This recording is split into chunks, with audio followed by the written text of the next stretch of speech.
Welcome to ETFO's Sharing and Assessment website and webinar. ETFO has a strong position on the importance of classroom assessment and the information that teachers gather on a daily basis.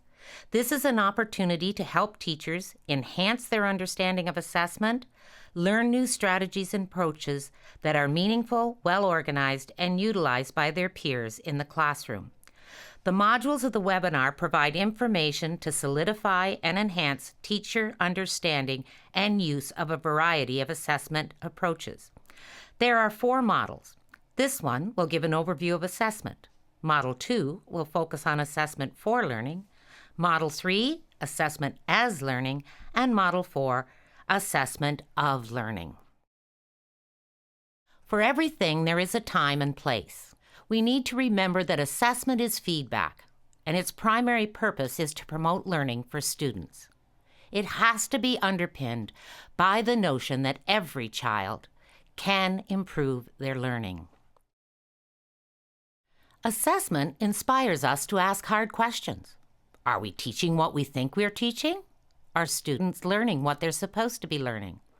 Are we using the highest quality teaching strategy to improve student learning? We have to have shared understandings about assessment, and there are basically 4. Assessment is an integral component of the instructional design process, informing teacher planning and instruction at every stage of the learning experience. Effective assessment is varied, balanced, and flexible, demonstrating sensitivities to student needs and diversity, and providing the necessary conditions for optimal learning opportunities. Effective assessment has to be manageable and meaningful for students, teachers, and parents. Communication about student learning should be timely, descriptive, and meet the various needs of students and parents. It should include strengths, learning needs, and next steps. Growing success clearly tells us the 3 roles of assessment. Most importantly, providing students with feedback about their work, helping students to set learning goals and monitor their own progress, evaluation and reporting of progress in the form of grades or marks. It's important to understand that both assessment for and as learning provide students with timely day-to-day feedback on their work and are far more valuable to the learning process than a final mark on a report card. Professional judgment. We are teachers because we are professional, and we need to value our professional judgment. That judgment is informed by our professional knowledge of the curriculum expectations, the context for learning, evidence of learning, methods of instruction and assessment, and the criteria and standards that indicate success in student learning. In professional practice, judgment involves a purposeful and systematic thinking process, and we need to accept that it will evolve in terms of our accuracy and insight with our ongoing reflection and self-correction.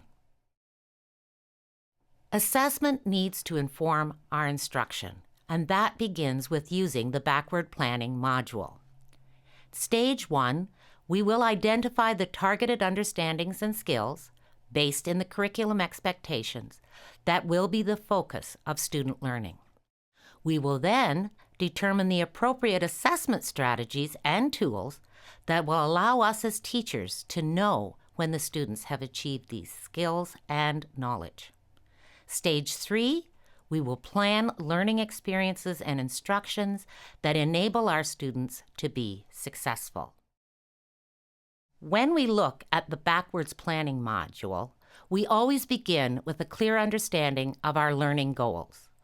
What are the big ideas and essential skills from this learning experience? What do my students need to know and be able to do to be successful? It is also critically important that we are aware of our students' readiness levels, interests, and learning styles, so that the activities we choose will optimize student success.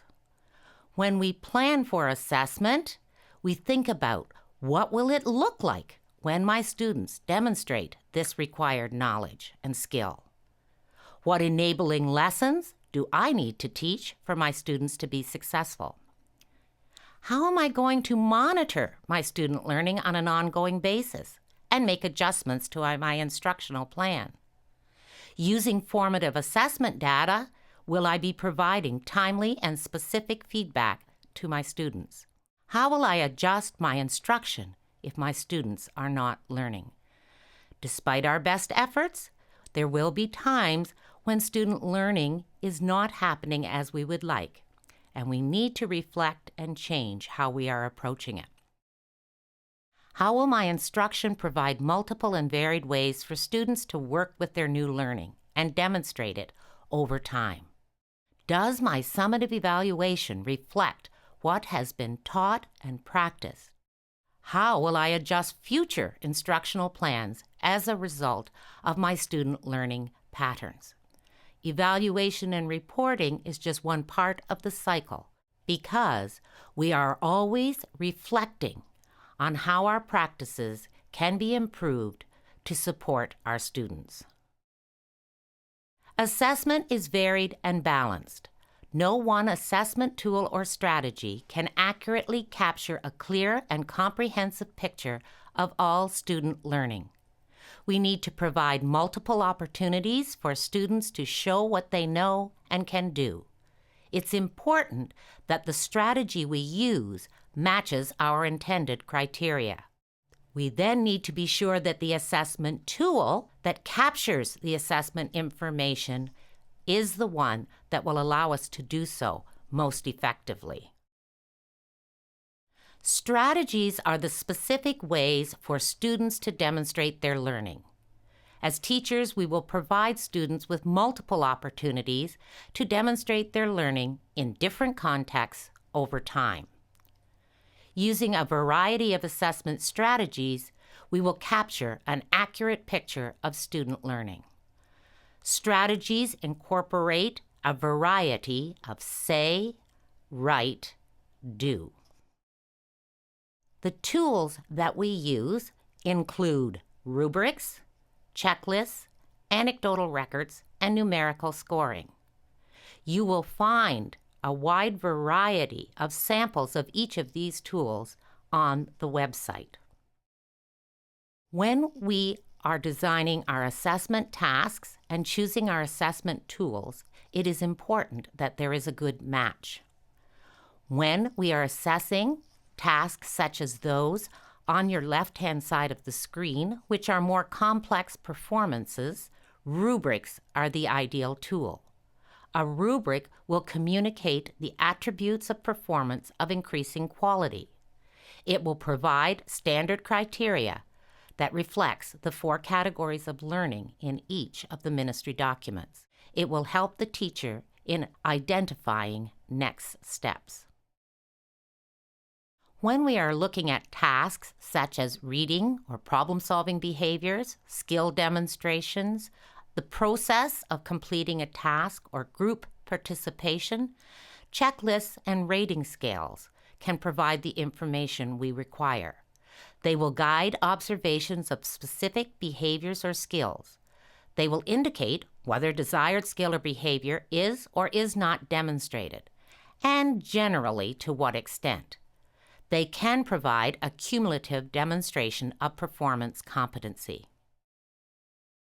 Tasks such as response journals, learning logs, conferences, and oral communication are best captured using anecdotal comments. These are flexible and open-ended. We can describe performance qualitatively. We can capture unanticipated elements. It's important that these comments be analyzed with reference to the expectation or the learning goals that are the focus for student learning. When we are looking at things like short answers, multiple choice, true or false, skill drill, numerical scoring is the most efficient tool. It will provide a number which directly relates to quantity of right or wrong. It will indicate proficiency level of an isolated skill application. It should be related to a rubric of performance. We use numerical scoring, it usually only reflects data in the knowledge category. How do we manage assessment? Well, there are 4 types of evidence that should be collected: thinking evidence, work samples, in the classroom benchmarks and achievement tests, classroom observations.